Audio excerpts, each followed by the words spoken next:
আমাদের দেশের মিডিয়ারা না মানে কি সার্কেস চলছে আমাদের দেশের যে মিডিয়া সোশ্যাল মিডিয়া সংবাদ মাধ্যম আছে ওরা তারা কি করে 11ই নভেম্বর ধর্মেন্দ্রা যে আমাদের আইকনিক স্টার বলিউডের বড় সড়ো স্টার যে আমরা ছোট থেকে তাকে দেখে এসেছি তাকে মৃত্যু ঘোষণা করে দিয়েছে।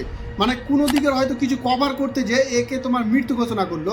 তার নিউজ চ্যানেলগুলো হলো তোমার ইন্ডিয়া টুডে, এবিপি আনন্দ না, তারা বিপি বারার আনন্দ, তারপরে আজ তাক, এরকম নিউজ চ্যানেল মানে মৃত্যু মানে মারা গিয়েছে এরকম বলে দিল। তারপরে তার ফ্যামিলি থেকে যখন জানতে পারলো যে সংবাদ মাধ্যম এরকম মিথ্যা বলছে, তখন তারা একটা পোস্ট করে হেমা মালিনী যে কিভাবে একজন দায়িত্বশীল সংবাদ মাধ্যম এবং মিথ্যা প্রচার করছে। একজন সুস্থ মানুষ যে ডাক্তারের কাছে যে এখন রিকভারি করেছে তাকে মেরে ফেলে দিচ্ছে, এটা ক্ষমাযোগ্য না, এদেরকে ক্ষমা করাও যায় না। এরা এতটা যে কোনো ফ্যাক্ট চেক ছাড়াই তারা সেই যা মনে আসে তাই বলে দিচ্ছে। নিউজ চ্যানেলের মাধ্যমে দেখতে পাচ্ছে যে নারিকেল ঝুলাচ্ছে দড়িতে, আবার বলছে যে দড়ি নাই। এরা কি নিউজ না, এটা তোমার সার্কেস চলছে আমাদের ইন্ডিয়ান মেন স্ট্রিম মিডিয়া।